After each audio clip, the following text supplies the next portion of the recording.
Let's be honest, nothing hurts more than spending hours on Nano Brows only to see that it heals blurry, patchy, or uneven. And I know how it is when you worked so hard on your client, you follow the pattern, but the strokes after healing just vanished or turned gray, or even worse, turned blurred and blue. So in today's video, I'm going to show you how you don't need to be more talented, but learn the actual technique that actually heals crisp and beautiful.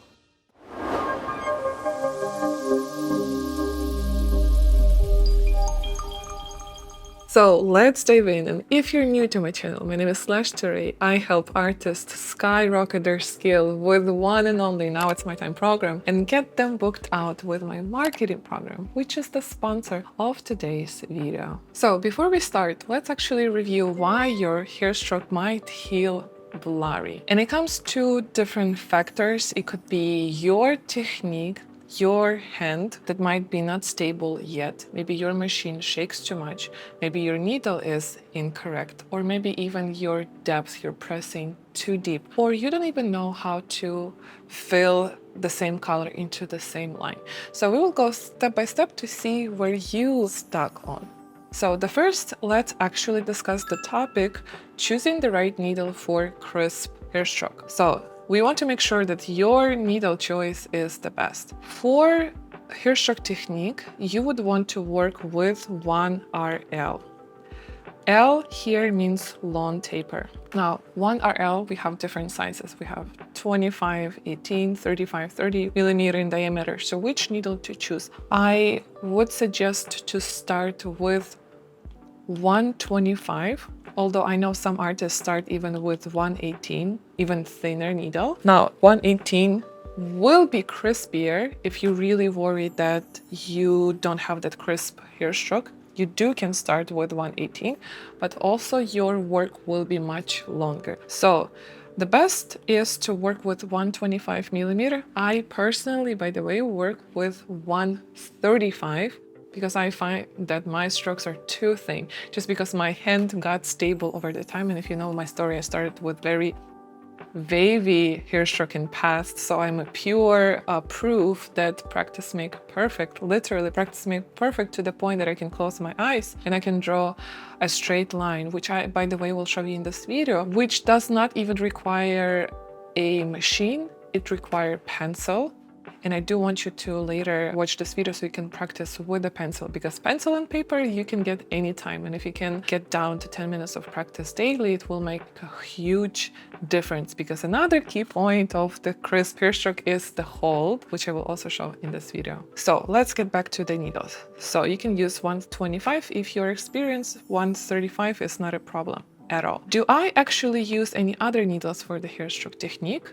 Yes, you can use absolutely Magnum, you can use flats, you can use 3RL, you can experiment and find your best needle. Personally, I'm using currently 1RL and 3RL. Now 3RL I use for making the stroke thicker, which is not the topic of today's video. If you're watching this, probably you have the other issue, but I do use 3RL inside of the brow to make a dimension so that the middle strokes are thicker and then outside are thinner. Now 3RL I only apply to my skeleton strokes, not the strokes in between. I have another video which teaches you how to draw a pattern so you understand what is the skeleton strokes, what are the baby strokes. So with the needle, I hope it's clear. Just a little introduction that 1RL, if you were curious what is L long taper means, now this is the taper.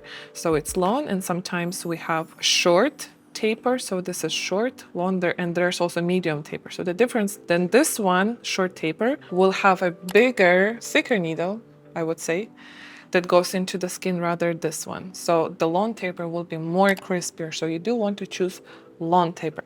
Now, the second topic that we want to discuss is machine speed and voltage setting for sharp lines. And actually, machine. So I'm not sure which machine you're using, but it's best if you do struggle with shaky lines that your machine do not shakes a lot. There are so many different types of machines. The machines that shakes a lot, that shakes less. So what I found out, Be Amazer machine is nice. I do like the shaky machine, but I will not introduce you in this video because I do like the pixelate look. Now this topic is crisp for the crisp machine, so Be Amazer is the best for that. And also for the Hairstroke technique, I know that right now a lot of artists are using sometimes the machines that has been given for you from the trainer that has very high speed. So if you turn that speed up, you will hear the sound. I always say instead of dun. So dun. This speed, if you can even hear me, means the low speed, low vibration, and that's what we need for the Hairstroke. We need it to be soft and operate on low speed, something that is below 5 volt. So sometimes I work on 4.9 volts, sometimes I work on the 3 volt. When I work on the 3 volt, the Hairstroke will be more pixelated because the speed is lower. So it gets into the skin tuck, tuck, tuck, tuck, tuck, tuck, tuck. So there's more bigger distance between the pixels. Rather, if you bring the speed higher, it could be like this. It's just a brief difference. It's not actually like that, but just for you to understand the difference between pixelated line and not pixelated line. Also, by the way, I did create a sheet where I introduce machines and speed. You can see this keyword on the screen and you can send the message to my social media and you can watch that PDF file to understand which machines are suitable for you. But actually, let me also show this right now on the screen. So the good machines for the Hairstroke would be E2 Pen, also Be Amazer. My other option is Mast White 22, but working with really low speed. And these are amazing machines. It's just every artist has their own preferences. And the power supply, I love the Critical power supply. That's my favorite one. Now, we reviewed the machine and needles for the crisp strokes. Now, the next topic that plays a crucial role into creating your crisp strokes is stretch technique for crisp nano brows. Now, why the stretch is important in creating a crisp strokes is because if the skin is soft, the needle will bounce back and then you will have more bubbly wobbly line rather than crisp strokes. So what I always suggest, and by the way, here actually is not the best example, and I will explain in a minute why. The stretch should be near the stroke you're working with. So again, we have 1 point.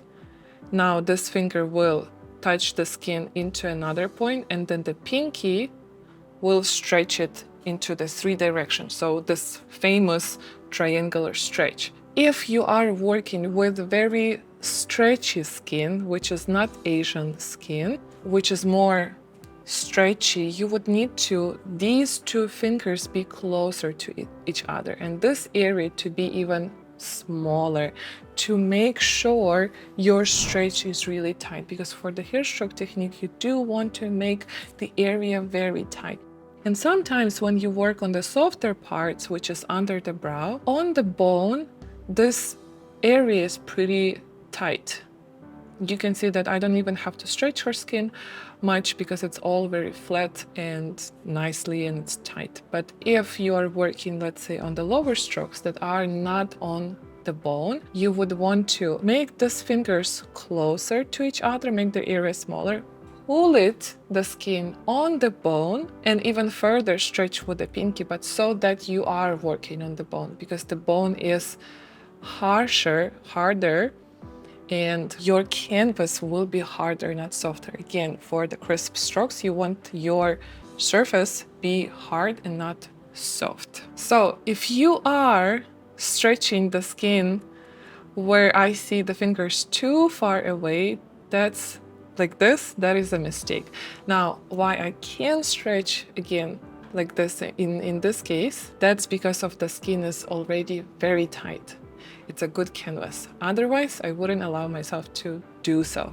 And by the way, if you want to practice a Hairstroke pattern, I have made a free practice sheet that you can print out. You can practice on the paper or on Procreate app. And all you need to do is just message me on my Instagram beauty slash with the keyword that you see on the screen, and I will send it to you right away. Now, the next topic is actually hand stability, how it can help you to achieve more crisp strokes. Yes, stretching is good, machine and needles are good, but the most is, of course, your hand stability and hand control, how you hold the machine. So I'm going to actually show you with the pencil so you can practice at home and you can draw the strokes on the paper. So you don't have excuse such as, I'm sorry, I don't have the machine. You can always practice the hold and your stability. All right, so what I will do is I will first show you the hold. If I would tell you how important this is, it's probably the most important hold in your life that you can learn. I had to actually relearn this hold. I was holding it in different ways. So what I see a lot of students when they come to me, what they do is they either hold like this and they try to do the hair stroke like this, or like that. And I wonder if you can see what is the danger between this hold. So whenever you hold something like that or do like this, it's very unstable. There's literally nothing to support your hand stability. So in order for you to make this all stable, what you need to do is you need to have a triangle hold. This is a triangle hold. These two fingers are linked together and you have a pinky. Now it's all linked together like that. This creates with a pinky triangle, and that's it. And you are just moving your wrist rather than even any finger or anything like that. So now it becomes, even if I close my eyes like this and continue probably talking, I'm not sure what I'm doing there, but maybe I hope it's still aligned. Let me just try again. So, okay, let me just try again. So even if I close my eyes and I keep talking, but I'll close my eyes and I do the line, it should be still straight. Yeah, it's still a line. It's still not a wobbly because of this nice hold. Oh my goodness. Because why am I so excited about the straight line? Because I couldn't do the straight lines before. That's why I'm just like amazed of myself how actually practice indeed makes things perfect. So for you, what I would recommend, once you master this hold, everything else then becomes easy. Now, if you work with the pencil, which I strongly suggest you to practice with, what you need to do first is if you need to sharpen the pencil. So this is how you sharpen the pencil. And then it has very sharp tip. One of the tip will be more sharper than that you are going to use. And then you have this hold. It means that your machine is near the pinky. And yes, it's not 90 degree. It's by the angle. That's right. If you notice that, that's right.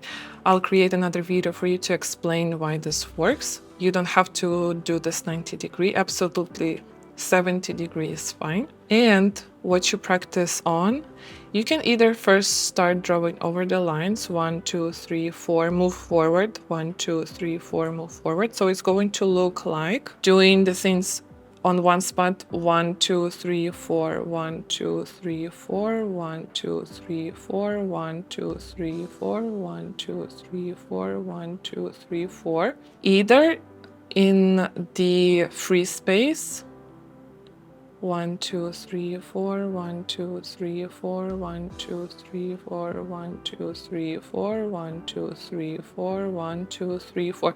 Now the reason why I'm saying 1, 2, 3, 4 is because after each 4 counts, you want to move tiny bit forward. So for instance, if this is your 1, 2, 3, 4, the range of motion, then your next 1, 2, 3, 4 will start from here and go there. So 1, 2, 3, 4. Then from this point, 1, 2, 3, 4. Then from this point, 1, 2, 3, 4.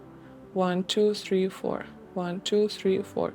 1, 2, 3, 4. Now another thing that you're going to practice with your pencil, and that's going to be the same with machine, you don't want to have a pointy hair stroke, that's another mistake that everybody does. You want to slide, so it has to be light. It has to be light.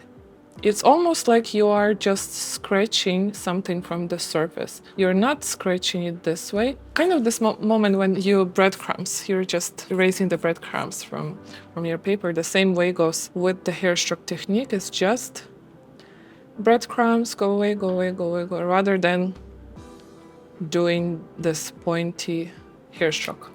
Do practice with a pencil. You are overlooking the power of practicing with the pencil, especially if you sharpen the tip. So when your tip is extra sharp, you will find out it's very difficult to keep the line straight, and that's a good practice for you. Then once you mastered this hold and mastered the straight line, then you can take machine and everything remains the same. So let's see a few videos from the Hairstroke technique so you can understand how it works on the real client. 1, 2, 3, 4, 1, 2, 3, 4, 1, 2, 3, 4, 1, 2, 3, 4. Now, by the way, it's good that we see this video because I'm doing here away from myself. Now, when I do away from myself, it's because I already have experience doing away from myself. For you, I suggest to start towards yourself, and then you can still practice away from yourself or back and forth in the Hairstroke technique. You can do any way that you want to. 1, 2, 3, 4, 1, 2, 3, 4, 1, 2, 3, 4, 1, 2, 3, 4, 1, 2, 3, 4, 1, 2, 3, 4. So it's short movements. Also, this is a little secret, adding the dots to make the stroke lighter. I don't always do that, but yes, it helps sometimes just to make those extra strokes super light. Now, when it comes to the depth of your work, I want you to remember this one and only. Whenever you feel that there is already a vibration with the skin, if you feel that needle creates a vibration with the skin, that's it. You do not need to press harder into the skin. Now, hair stroke, it's really on top of the skin. There's no pressure. The moment you feel, that's it. However, what makes a difference is the number of times you're doing on one tiny area. That's the secret. So it's not about pressing harder. It's about staying longer at one area. So for instance, if you see there's no color, it's not about pressing deeper. It's about maybe count to 8 times, 1, 2, 3, 4, 5, 6, 7, 8, before you move tiny bit forward. So actually this technique also requires a lot of patience because each part of the stroke need to place bit by bit. 1, 2, 3, 4, 1, 2, 3, 4. So it's very, very tedious process where you move part by part, slowly, slowly, slowly, filling out the part after part. By the way, I'm here doing without the numbing cream. Now, if you are in Now It's My Time program, remember to submit your client's video so we can review on the Zoom calls. If you're not in Now It's My Time program, there's also a good tip for you if you join. What we do, we review each other's work. So the students are submitting the latex practice or the client's practice, and I'm literally hearing the machine sound, how they practice, literally live fixing their mistakes. So by the way, very useful. And we're also going to practice together next week, but probably once you are watching this video, it will be too late, but we do this regularly in Now It's My Time program. And now the question, if the pigment influence the strokes, whether they will be thinner or thicker, actually no. So it's not about the pigment, but I do use hybrid pigments for hair stroke, and I do use PMU Nano because they're more saturated in color and it's easier to work with them. I don't need to spend too much time on the stroke. And if you made this to this point, I want to congratulate to you. I want you to feel proud of yourself, and most importantly, I want you to take actions after this video. And if today's video sparked even one light bulb moment, imagine what is possible when you have a full system guiding you step by step. And again, I want to welcome you to our amazing Now It's My Time program to get you full support that you need on your journey with the amazing Zoom calls, courses, one-on-one guidance, and practice, continuous practice, you will absolutely enjoy so many of my students. And as always, if you found this video useful, hit like and subscribe, because next week I'm coming up with more tutorials.